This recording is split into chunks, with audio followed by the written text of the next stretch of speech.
Hello dear students, a very warm welcome to all of you in a new session of Systematic Study Academy। हम start कर रहे हैं हमारा Indian economic development, जिसमें हम पढ़ रहे हैं हमारा Indian economy on the eve of independence.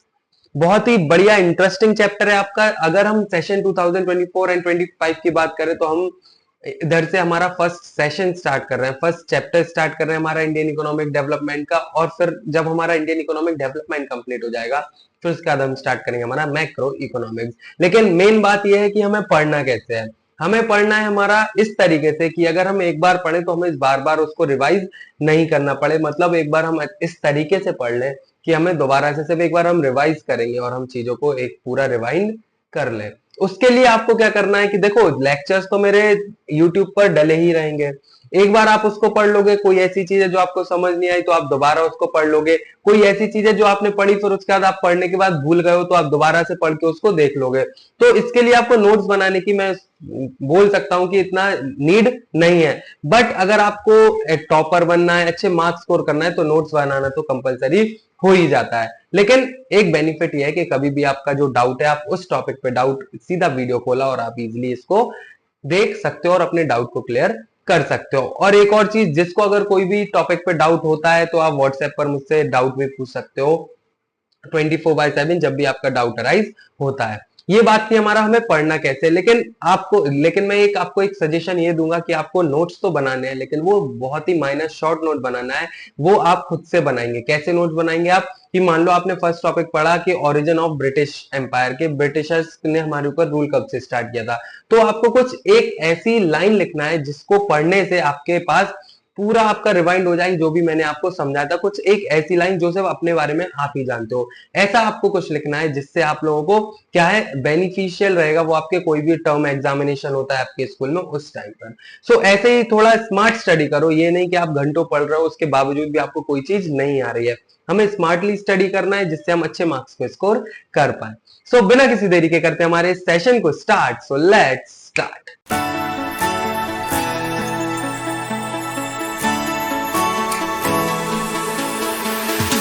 Indian economy on the eve of independence, chapter number 1 of Indian economic development, जिसमें हमारे कुछ लर्निंग ऑब्जेक्टिव्स जो है हमें इस चैप्टर में पढ़ना क्या है, सबसे पहले हम उसके बारे में डिस्कस कर लेते हैं। तो सबसे पहला है हमारा इंट्रोडक्शन की Indian economy on the eve of independence है क्या। तो इसके बाद हमें डिस्कस करना है हमारा low level of economic development under colonial rule. हमारा जो इकोनॉमिक डेवलपमेंट था अंडर कॉलोनियल रूल वो किस तरीके से था, हमें उसके बारे में पढ़ना है। कॉलोनियल रूल क्या होता है आपको ये भी नहीं पता होगा, तो अभी हम आगे इसको डिस्कस करने वाले हैं। फिर हमारा है एग्रीकल्चर सेक्टर, इंडस्ट्रियल सेक्टर क्या होता है, फॉरेन ट्रेड क्या होता है, हमारा डेमोग्राफिक कंडीशन क्या होती है, ऑक्यूपेशनल स्ट्रक्चर क्या था हमारे इंडिया का, इंफ्रास्ट्रक्चर क्या था, पॉजिटिव कॉन्ट्रीब्यूशन क्या था जो हमें ब्रिटिशर्स से मिला था, ऐसी क्या पॉजिटिव चीज थी जो हमें ब्रिटिशर्स से मिली हुई थी। फिर हमारा state of Indian economy on the eve of independence, जब हमें इंडिपेंडेंस मिला था तो हमारी स्टेट क्या थी, हमारी हालत किस तरीके की थी, हमें ये सारा सब कुछ डिस्कस करना है। अगर मैं आपको एक चीज बता दूं कि आपका अगला जो सेशन है ना, मतलब आगे चल के जब आप सेशन ज्वाइन करे रहोगे, लास्ट तक आप रहोगे तो आपको बहुत बेनिफिट्स मिलने वाले हैं।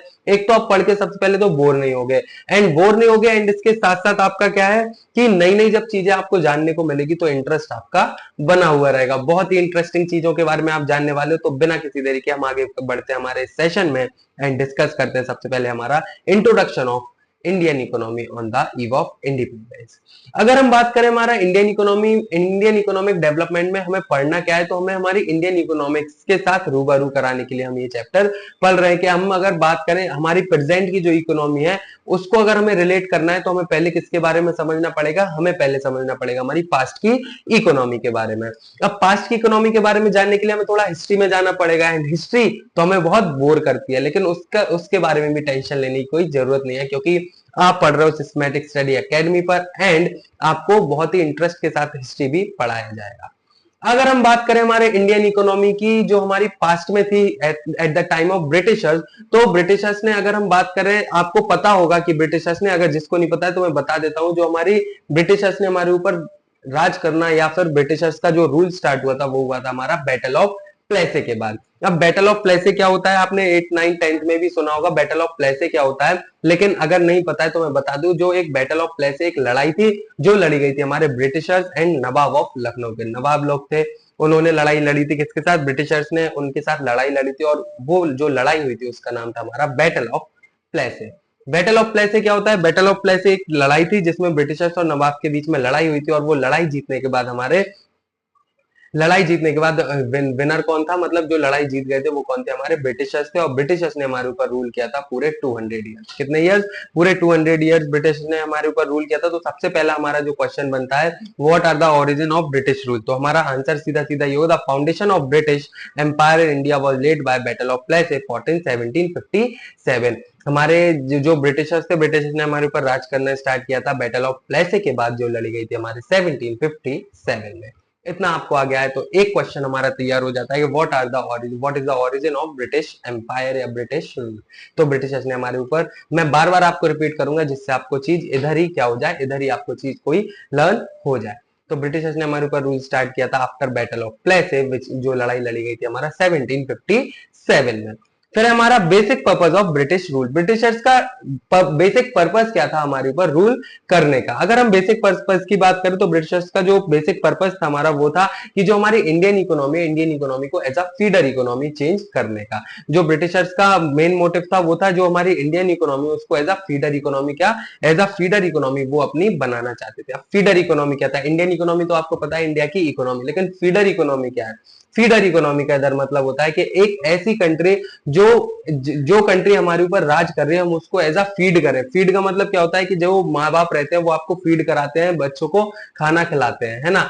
तो ऐसे ही हम क्या है, हम माँ बाप तो नहीं लेकिन उनके गुलाम है जो उनके लिए काम करेंगे, और उनको हम एग्रीकल्चर से प्रोडक्ट को प्रोड्यूस करेंगे, और वो हमारे प्रोडक्ट को क्या करेंगे, यूज करेंगे, हमारा पूरा क्या करेंगे, वो फायदा उठाएंगे। छोटी छोटी से चीज जो नौकर, जैसे हम नौकर होते हैं हमें नौकर बनाना चाहते थे, वो अपने बेनिफिट्स के लिए हमसे कुछ भी करवा सकते थे, एंड इसके साथ साथ वो अपने ब्रिटिश एम्पायर है उसको बड़ा बनाना चाहते थे। तो एज हमारा फीडर इकोनॉमी वो यूज करना चाहते थे for the development of British economy. एक बार और सुन लो, जो मेन बेसिक पर्पस था हमारे ब्रिटिशर्स का, हमारे नहीं बोलूंगा, जो ब्रिटिशर्स का जो बेसिक पर्पस था वो ये था कि जो हमारी इंडियन इकोनॉमी है उसको एज अ फीडर इकोनॉमी वो लोग बनाना चाहते थे for the betterment of British economy. हम क्या करते थे, सिर्फ हमारा प्रोड्यूस किया, जो हमारी इकोनॉमी थी एग्रीकल्चर सेक्टर के लिए जानी जाती थी, तो हम प्रोड्यूस करते थे और सीधा कम रेट पे हम किसे देते थे, ब्रिटिशर्स को दिया करते थे, क्योंकि हमारे ऊपर वो लोग राज करते थे। तो जिससे फायदा किसको होता था, ब्रिटिशर इकोनॉमी को होता था, और वो उनका जो डेवलपमेंट होता था वो बहुत जोरों शोरों से डेवलपमेंट उनका होने लगा। आई होप आपको बेसिक पर्पस जो हमारे ब्रिटिशर्स का था वो समझ में आ गया है। और एक लाइन इधर याद रखना, finally after 200 years of British rule India gain independence from them on 15th of August 1947। आप में से बहुत से लोग ऐसे होंगे जिन्हें ये नहीं पता होगा कि हमें आजादी कब मिली थी। हाँ, लिटरली बहुत से लोगों को जो ईयर है वो भी याद नहीं होगा। तो हमें इंडिपेंडेंस मिला था हमारा 15th of August 1947 को। ठीक है, तो ये था हमारा बेसिक पर्पस जो हमारे ब्रिटिशर्स ने हमारे ऊपर रूल किया था। अभी तक हमने क्या पढ़ लिया, जो ब्रिटिशर्स का ओरिजिन कब से स्टार्ट हुआ था? ब्रिटिशर्स का ओरिजिन स्टार्ट हुआ था हमारा ब्रिटिशर्स का ओरिजिन स्टार्ट हुआ था हमारा बैटल ऑफ प्लेसे के बाद, जो लड़ी गई थी हमारी 1757 में। एंड उनका जो बेसिक पर्पस था, बेसिक पर्पस उनका ये था कि वो इंडियन इकोनॉमी को एज अ फीडर इकोनॉमी बनाना चाहते थे for the betterment of their British economy. इतना आपको लर्न हो गया। लेकिन मैं आपको एक बात बता दूं, जैसे अभी हम डिटेल में लेक्चर्स पढ़ रहे हैं, तो उसके बाद आपको जब आप ये कंप्लीट कर लोगे और दिसंबर के टाइम पे हमारा रिवीजन बैच स्टार्ट होगा, जिसमें हम पढ़ेंगे हमारा पूरा ये सब कुछ जितना भी सिलेबस है हमारा पूरा एक बार में एक लेक्चर में हम सब कुछ रिवाइज करेंगे, जिसमें आपको एक शॉर्ट नोट मिलेगा। शॉर्ट नोट्स हम जिसको बोलते हैं हमारा, जिसमें पूरा चैप्टर आपको सिर्फ एक पेज में देखने को मिलेगा। पूरा चैप्टर सिर्फ एक पेज में लिखा हुआ मिलेगा, और अगर आपने वो एक पेज लर्न कर लिया, रट लिया ना, तो उसके बाद आपको उसके बाहर से कोई भी क्वेश्चन नहीं आने वाला है। और पूरी जो आपकी इंडियन इकोनॉमिक डेवलपमेंट की बुक है, इकोनॉमिक्स की जो बुक है, वो पूरी आपको 20 पेजेस के अंदर मिलने वाली है। सो इसके लिए आपको पहले लेक्चर्स ज्वाइन करना पड़ेगा, मतलब फ्री ऑफ कॉस्ट आपको वो नोट्स मिलेंगे जो हमारे शॉर्ट नोट्स है, लेकिन उसके लिए आपको पढ़ना तो पड़ेगा। जब तक आप ये डिटेल में नहीं पढ़ोगे तो वो लेक्चर्स आपको कैसे समझ में आ जाएंगे, है ना? तो इसलिए हमें ज्वाइन करे रहिए और हमारे डे टू डे लेक्चर्स को ज्वाइन करे रहिए। अब हम बात करते हैं हमारा low level of economic development under colonial rule. आपको ये नहीं पता होगा कोलोनियल रूल होता क्या है। तो देखो, हमारी जो अगर हम बात करें कोलोनियल रूल से पहले हमें ये पता होना चाहिए कि जो हमारे ब्रिटिशर्स ने हमारे ऊपर जो रूल करना स्टार्ट किया था, उससे पहले हमारी जो इकोनॉमी थी वो कैसी इकोनॉमी थी। सबसे पहला क्या है, क्या लिखा हुआ है, before the advent of British rule Indian economy was characterised with the following features. हमें पहले कॉलोनियल रूल से पहले ये समझना होगा कि जो ब्रिटिशर्स ने हमारे ऊपर रूल करना स्टार्ट किया था उससे पहले हमारी इंडियन इकोनॉमी कैसी थी। तो तीन तरह की इकोनॉमी हमें एक्सप्लेन की गई है। सबसे पहला prosperous economy, agrarian economy and well known for handicraft industry. सबसे पहले हम बात करते हैं प्रॉस्पेरस इकोनॉमी के। प्रॉस्पेरस इकोनॉमी होता क्या है? प्रॉस्पेरस इकोनॉमी की अगर हम बात करें तो प्रॉस्पेरस इकोनॉमी का मतलब है कि जो हमारी इंडियन इकोनॉमी थी ना before the advent of British rule, वो बहुत ही क्या थी, बहुत ही खुशहाल जीवन जिया करते थे। पहले के हमें हमें आता ही क्या था, सिर्फ हमें आता था कि हमने एग्रीकल्चर किया, प्रोड्यूस किया, उसको खाया और दिन भर सोया। इसके अलावा हम लोगों को कुछ नहीं पता था कि लाइफ कैसे जी जाती है। सिर्फ हमें ये पता था कि प्रोड्यूस किया, अपने जितना हमें जरूरत है उतना हमने प्रोड्यूस किया, उतना हमने खाया और हमने क्या किया, आराम किया। बस इतना हमें आता था और हम खुशहाल जीवन जिया करते थे। तो सबसे पहले हमारी ब्रिटिशर्स के पहले इकोनॉमी कैसी थी? बहुत ही प्रॉस्पेरस इकोनॉमी थी। दूसरा हमारा एग्रेनियन इकोनॉमी। एग्रेनियन इकोनॉमी का मतलब अगर आपको नहीं पता है तो वेल नोन फॉर एग्रीकल्चर। हमारी जो इकोनॉमी थी एग्रीकल्चर के लिए बहुत ही जाना जाती थी और बहुत से जो हमारा 2/3 पॉपुलेशन थी हमारी किसमें एंगेज्ड थी? वो एंगेज थी हमारी एग्रीकल्चर में। ज्यादातर लोग क्या करते थे? प्रोडक्शन ही करते थे, खुद के लिए उगाते थे और खुद से ही खाते थे। और सबको पता है पहले हमारा बार्टर सिस्टम तो चलता ही था। तो पहले के लोग क्या करते थे? ज्यादातर एग्रीकल्चर करते थे, इसलिए हमारी भी इकोनॉमी क्या जानी जाती थी? एग्रीकल्चर, एग्रेनियन इकोनॉमी के नाम से जानी जाती थी। तो सबसे पहले हम खुशहाल जीवन जीते थे तो हमारी इकोनॉमी प्रॉस्पेरस इकोनॉमी थी। एंड इसके साथ साथ हमारी इकोनॉमी क्या थी? एग्रेनियन इकोनॉमी थी, क्योंकि हमारे यहाँ 2/3 पॉपुलेशन जो हमारी थी वो क्या करती थी? एग्रीकल्चर एक्टिविटी परफॉर्म करती थी। थर्ड है हमारा well known for handicraft industry. Well known for handicraft industry क्या होता है? हैंडीक्राफ्ट का मतलब पता है क्या होता है? जिसको नहीं पता है वो सुन लो। हैंडीक्राफ्ट का हमारा मतलब होता है कि जो सामान हाथों से बनाया जाता है। अभी के जमाने में हैंडीक्राफ्ट इंडस्ट्री बहुत ही कम है, लेकिन अगर हम बात करें हमारा हैंडीक्राफ्ट इंडस्ट्री का मेन मतलब क्या होता है? हैंडीक्राफ्ट इंडस्ट्री का मतलब होता है ऐसे प्रोडक्ट्स जो किससे बनाए जाते हैं? हाथों से बनाए जाते हैं, उनको हम हैंडीक्राफ्ट बोलते हैं। ठीक है, तो जो हमारी इंडियन इकोनॉमी थी वो हमारी हैंडीक्राफ्ट इंडस्ट्री के नाम से भी जानी जाती थी, क्योंकि हमारे यहाँ जो सामान बनता था वो किससे बनता था? हाथों से बनाया जाता था, जिसके लिए हमें हमारी जो इकोनॉमी है वो बहुत अच्छे से जानी जाती थी और हमारे प्रोडक्ट्स बहुत बिकते भी थे, क्योंकि हाथों की जो सफाई होती है ना वो अलग ही होती है। अब हम बात करें हमारा कॉलोनियल रूल का मतलब क्या होता है। कॉलोनियल रूल का सबसे पहले मतलब समझो क्या होता है। जैसे मान लो एक ब्रिटिशर इकोनॉमी है एंड एक हमारी कौन सी है? इंडियन इकोनॉमी है। अब ब्रिटिशर इकोनॉमी, जो ब्रिटिशर्स थे हमारे ऊपर राज करना स्टार्ट कर दिया, तो जो ब्रिटिशर्स हैं उन्होंने हमारे ऊपर, इंडिया के ऊपर राज करना स्टार्ट कर दिया, तो वो हमारे ऊपर क्या बन गए? हमारे हम उनकी कॉलोनी बन गए। क्या बन गए? हम उनकी कॉलोनी बन गए। जो राज करता है, ठीक है, जो राज करता है और जो जिसकी कॉलोनी रहती है, जो क्या हम उसको बोल सकते हैं जो सबऑर्डिनेट, जैसे हम बोल सकते हैं कि हमारे राजा कौन थे? ब्रिटिशर्स लोग थे और हम उनके क्या थे? सबऑर्डिनेट थे, हम उनकी एक कॉलोनी थे। एक कोई कंट्री जब किसी के ऊपर राज करती है तो जो कंट्री के ऊपर राज किया जा रहा है वो कंट्री क्या होती है? किसी जो राज करने वाली कंट्री उसकी एक कॉलोनी होती है। मान लो ये ब्रिटिशर्स हैं, ब्रिटिशर्स ने इंडिया के ऊपर राज किया तो इंडिया इनकी कॉलोनी हुई। इन्होंने चाइना के ऊपर राज किया तो चाइना इनकी कॉलोनी। एक फॉर एग्जाम्पल मैं बता रहा हूँ, चाइना के ऊपर राज किया तो चाइना की इनकी कॉलोनी हो गई, अमेरिका के ऊपर राज किया तो अमेरिका इनकी कॉलोनी हो गई। तो ये क्या होती है? जो एक एम्पायर होता है, जो एक कंट्री होती है जो राज करती है सेवरल कंट्रीज के ऊपर, वो राज करने वाली जो कंट्री उनकी क्या होती है? कॉलोनीज होती है। हम उनको क्या बोलते हैं? कॉलोनी बोलते हैं। तो however during the British rule the economic policies pursued by the colonial government, British जिस कॉलोनियल गवर्नमेंट को हम क्या बोलते हैं? ब्रिटिश गवर्नमेंट बोलते हैं। In India was concern more the protection and promotion of their economic interest than with the development of the Indian economy. सबसे क्या है देखो, दे ट्रांसफॉर्म द, उन्होंने क्या किया था? They transform the country into a supplier of raw material and consumer of finished industrial goods. देखो main motive उनका क्या था? हमें फीडर इकोनॉमी बनाना चाहते थे कि यहाँ से जो एग्रीकल्चर प्रोडक्शन हो रहा है इधर से उठा के वो कहां ले जाएंगे? ब्रिटिश में ले जाएंगे, ब्रिटेन में ले जाएंगे और वहां जाके क्या करेंगे? यूज करेंगे, जिससे उनका जो ब्रिटिशर इकोनॉमी है उसका क्या हो? डेवलपमेंट हो, है ना। तो अब उन्होंने क्या किया था? हमारी जो इकोनॉमी थी, हमारी इकोनॉमी को उन्होंने क्या कर दिया था? एक्सपोर्टर ऑफ रॉ मटेरियल, मतलब सप्लायर ऑफ रॉ मटेरियल बना दिया था और इंपोर्टर्स ऑफ इंडस्ट्रियल प्रोडक्ट बना दिया था। मतलब क्या है? कंज्यूमर। अब देखो क्या क्या करते थे, हमारे यहाँ प्रोडक्शन होता था तो इधर से जितना भी एग्रीकल्चर प्रोडक्शन होता था वो कहां ले जाते थे? ब्रिटेन ले जाते थे। तो हम क्या बन गए थे? रॉ मटेरियल के सप्लायर बन गए थे। रॉ मटेरियल क्या होता है? जो इंडस्ट्री में फिनिश प्रोडक्ट्स बनाने में क्या आती है? काम आते हैं, उनको हम क्या बोलते हैं? Raw material. मान लो जैसे अगर हम बात करें हमारा जो आटा है, गेहूं, गेहूं क्या हुआ? रॉ मटेरियल हुआ। रॉ मटेरियल से क्या हुआ, गेहूं रॉ मटेरियल है, रॉ मटेरियल इधर से ले गए वो लोग, वहां से इंडस्ट्री में आटा बना के क्या लाए, आटा बना के लाए। तो ये क्या है हमारा रॉ मटेरियल, जो एग्रीकल्चर से लेके जो जमीन में खेती होती है, खेती से लेके जब वो इंडस्ट्री में कोई प्रोडक्ट बनाने के काम में आता है, उसको हम क्या बोलते हैं, उसको हम बोलते हैं हमारा रॉ मटेरियल। तो हम सप्लायर ऑफ रॉ मटेरियल बन गए थे और कंज्यूमर ऑफ फिनिश गुड बन गए थे, कंज्यूमर ऑफ इंडस्ट्रियल प्रोडक्ट बन गए थे। मतलब कि हम इधर से ये लोग रॉ मटेरियल ले जाते थे और उनको इंडस्ट्री में बनाते थे और वहां से क्या करते थे, महंगे रेट पे बेचा करते थे। इधर से रॉ मटेरियल सस्ते रेट पे ले गए, यहाँ किसी को इंडस्ट्री खोलने भी नहीं देते थे, इधर से वो लोग सस्ते रेट पे ले गए, वहां कहां पर, ब्रिटेन में, वहां इंडस्ट्री में उन्होंने क्या बनाया,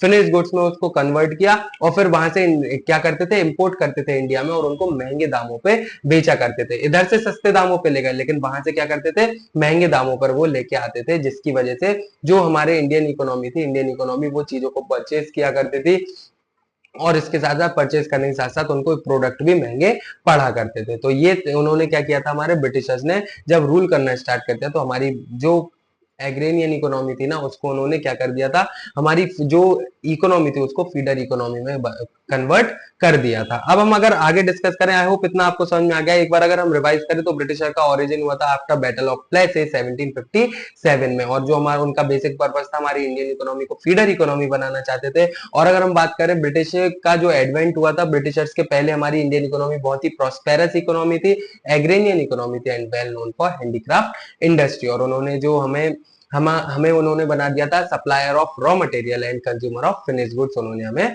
बना दिया था। अगर अब हम आगे डिस्कस करें तो हमारा इस चैप्टर में बचता है, अभी बचता क्या है, बहुत है। अब कोलोनियलिज्म का मतलब, जैसे मैंने आपको अभी समझाया था कोलोनियल रूल क्या होता है या फिर कोलोनियलिज्म क्या होता है, तो देखो ये लिखा हुआ है, colonialism refers to a system of political and social relations between two countries of which one is the ruler and another is it's colony. मतलब एक क्या होता है, रूलर होते हैं और दूसरी कंट्री जो रूल, जिसके ऊपर रूल किया जा रहा है वो क्या होती है, उसकी कॉलोनी होती है, जैसा कि मैंने आपको पहले बता ही दिया है। अब क्या हमारा low level of national income and per capita income.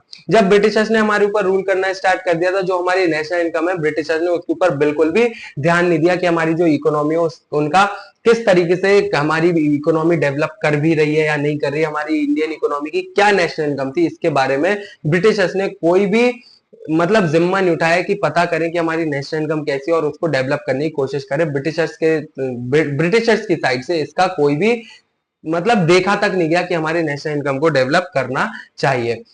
तो however no sincere attempt made by the British government to estimate Indian national income and per capita income। अब national income per capita income क्या होती है, macro economics में तो पढ़ते ही हैं, तो हम वहां पे जाके डिस्कस करेंगे नेशनल इनकम क्या होती है। लेकिन अगर मैं आपको शॉर्ट में बताऊं कि नेशनल इनकम क्या होती है, तो जो पूरी जो एक इकोनॉमी की जो इनकम होती है उसको हम क्या बोलते हैं, नेशनल इनकम बोलते हैं, कि पूरी इकोनॉमी की इनकम कितनी हो रही है उसको हम नेशनल इनकम बोलते हैं। तो no sincere attempt were made by the Britishers ने कोई भी सीरियस अटेम्प्ट नहीं किया था कि हम हमारी इंडियन इकोनॉमी की नेशनल इनकम को पता लगाएं। बट कुछ हमारे इंडिविजुअल्स थे जिन्होंने क्या किए थे, बहुत अटेम्प्ट्स किए थे नेशनल इनकम को पता लगाने की, जिसमें से हमारे कौन थे, Dadabhai Nehru, William Digby, Findlay Shirras, VK Rao and RC Desai. अब इनके नाम कैसे लर्न करना है, इनके नाम लर्न करोगे तो बहुत अच्छा रहेगा। एक अगर देखो सबको डाउट आया कि इनके नाम लर्न करना है क्या, तो मैं यही बोलूंगा कि जी हाँ बिल्कुल करना है। लेकिन अगर नाम लर्न करने का मैं आपको शॉर्ट फॉर्म बताऊं, बिल्कुल अच्छे से आपको लर्न होने वाले हैं। कैसे, D A sorry one second erase कर दो, सिर्फ 1 सेकेंड।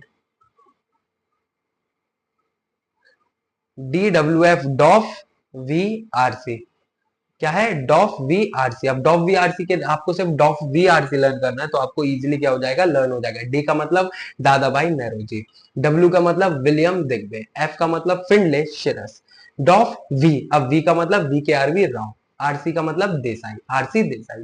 सिंपल लर्न हो गया, डॉफ वी आरसी। डी का मतलब दादा भाई नेहरू जी, डब्ल्यू का मतलब विलियम दिग्बे, एफ का मतलब फिनले शिरस, वी का मतलब वी राव एंड आरसी का मतलब आरसी देसाई। सिंपल आपको लर्न हो गया। नाम लर्न करना बहुत जरूरी है, आपको पूरे 5 मार्क्स का अगर क्वेश्चन है तो 5 के 5 मिलेंगे अगर आपने नेम लिख दिए हैं, है ना। सो जो कुछ इंडिविजुअल्स थे जिन्होंने क्या किया था, नेशनल इनकम मेजर करने की कोशिश की थी, वो कौन थे हमारे, डॉफ V R C, Dadabhai Naoroji, William Digby, Findlay Shirras, V K R V Rao and R C Desai, हमारे कौन थे, कुछ इंडिविजुअल्स थे जिन्होंने नेशनल इनकम एस्टिमेट करने की कोशिश की थी। और इनमें से जिन्होंने सबसे सटीक जो नेशनल इनकम कैलकुलेट की थी वो कौन थे हमारे, वो थे doctor Rao, doctor V K R V Rao थे हमारे, डॉक्टर राव थे जिन्होंने क्या किया था, बिल्कुल सटीक नेशनल इनकम को कैलकुलेट उन्होंने किया हुआ था। तो ये आपका बिल्कुल एक क्वेश्चन आ सकता है, what is the low level of income, low level of national income and per capita income of the Indian economy at the time of British advent. तो आपको क्या करना पड़ेगा, ये पूरे तीनों पॉइंट्स लिखने पड़ेंगे, जिसमें तीनों पॉइंट्स क्या है हमारे, जो ब्रिटिशर्स ने कोई सीरियस अटेम्प्ट नहीं किया था नेशनल इनकम को कैलकुलेट करने में। कुछ इंडिविजुअल, कुछ सेकंड पॉइंट, कुछ इंडिविजुअल्स थे जिन्होंने सीरियस अटेम्प्ट्स लिए थे। वो इंडिविजुअल्स कौन थे हमारे, डॉफ वी आर सी, जिनको हम क्या बोलते हैं, Dadabhai Naoroji, William Digby, Findlay Shirras, V K R V Rao and R C Desai. और जो हमारे डॉक्टर राव थे उन्होंने क्या किया था, एक सीरियस जो सटीक थी नेशनल इनकम, वो किसने मेजर की थी, हमारे डॉक्टर राव ने की थी। आ गया समझ में? ठीक है। अब हमने क्या क्या पढ़ लिया, ओरिजिन ऑफ ब्रिटिश रूल जो हमारा बैटल ऑफ प्लेसी के बाद था 1757 में। फिर हमारा क्या था, मेरे साथ साथ आप भी रिवाइज करते जाओ। ओरिजिन ऑफ हो गया। अब उनका मेन मोटिव, बेसिक जो उनका ऑब्जेक्टिव था वो क्या था, इंडियन इकोनॉमी को एज अ फीडर इकोनॉमी बनाना चाहते थे। फिर उसके बाद अगर हम before advent of British rule की बात करें, हमारी इंडियन इकोनॉमी कैसी थी, हमारी इंडियन इकोनॉमी बहुत ही प्रॉस्पेरस इकोनॉमी थी। प्रॉस्पेरस के साथ साथ एग्रेरियन इकोनॉमी थी, और उसके साथ well known for handicraft industry. ठीक है। और फिर उसके बाद जो हमारे इंडियन इकोनॉमी थी उसको क्या बना दिया था, सप्लायर ऑफ रॉ मटेरियल बनाया था, एंड इसके साथ साथ क्या रिसीवर या फिर कंज्यूमर ऑफ फिनिश गुड्स और इंडस्ट्रियल गुड्स बना दिया था हमारी इंडियन इकोनॉमी को। कोलोनियलिज्म या फिर कोलोनियल रूल क्या होता है, कोलोनियल रूल का मतलब होता है हमारा कि एक कंट्री जो रूल कर रही है दूसरी कंट्री जिसके ऊपर राज किया जा रहा है उसको हम क्या बोलते हैं, उस कंट्री की कॉलोनी बोला करते हैं, उसको हम क्या बोलते हैं, कॉलोनियलिज्म बोलते हैं। अगर हम बात करें जो ब्रिटिशर्स के रूल के बाद जो हमारी इंडियन इकोनॉमी की नेशनल इनकम थी वो कैसी थी, उसके लो लेवल किस तरीके था, हमें उसके पॉइंट्स अगर पता हो तो सबसे पहला क्या था, जो ब्रिटिशर्स थे उन्होंने नेशनल इनकम को कैलकुलेट नहीं किया था, उसके ऊपर कोई सिंसियर अटेम्प्ट नहीं लिया था। लेकिन कुछ इंडिविजुअल्स थे जिन्होंने अटेम्प्ट किया था, वो कौन थे हमारे, डॉफ वी आर सी सिर्फ हमने लर्न करने के लिए बनाया, एग्जाम में इसको मत लिखना। डी का मतलब क्या होता है, दादाभाई नौरोजी, डब्ल्यू का मतलब विलियम देगवे, एफ का मतलब Findlay Shirras, V K R V Rao and R C Desai, हमारे कुछ इंडिविजुअल्स थे। और जिन्होंने सटीक जो नेशनल इनकम कैलकुलेट करी थी वो थे हमारे डॉक्टर राव। देखो इतना सब कुछ हमने इजीली लर्न कर लिया है, साथ साथ में मेरे आप लर्न करते जाओ, उसके बाद एक बार पढ़ोगे सब चीज आपको इजीली लर्न हो जाएगी। अब हमारा एग्रीकल्चर सेक्टर क्या है, एग्रीकल्चर सेक्टर। अब एग्रीकल्चर सेक्टर क्या है, सबसे पहले अब हम देखो डिफरेंट सेक्टर्स की बात करेंगे, डिफरेंट सेक्टर्स की बात करेंगे जिसमें हम बिल्कुल अच्छे से पढ़ने वाले। अब देखो एग्रीकल्चर सेक्टर से हम एक काम करेंगे अगले लेक्चर में, क्योंकि लेक्चर बहुत लेंदी हो रहा है, तो हम स्टार्ट करेंगे हमारा नेक्स्ट सेशन में हमारा एग्रीकल्चर सेक्टर से, एंड अगले लेक्चर में हम पूरा फिनिश करेंगे हमारे इस चैप्टर को। सो आई होप अभी तक आपको लेक्चर बहुत अच्छा लगा हो, अगर लगा हो तो प्लीज वीडियो को लाइक कर देना, एंड कमेंट करना बिल्कुल भी मत भूलना। कमेंट से मोटिवेशन मिलता है, एंड इसके साथ साथ थोड़ा फील भी अच्छा आता है कि हाँ कुछ तो लेक्चर में अच्छा चल रहा है। अगर आप कमेंट नहीं करोगे तो यही लगेगा कि लेक्चर अच्छा नहीं जा रहा है। तो अच्छा बुरा जैसा कमेंट करना है वैसा कमेंट करना, बट लेकिन कमेंट तो करना ही, और वीडियो को लाइक करना, अपने फ्रेंड के साथ चैनल को शेयर करना मत भूलना। सो आई होप वीडियो बहुत अच्छी लगी, so kindly please like the video, and for more subscribe to our channel and press the bell icon for upcoming videos, and also join our Facebook channel, Instagram channel, and also join our WhatsApp group. So, myself Sharad Sahu and I'm signing off today's session. So kindly stay tuned, study well. Bye bye.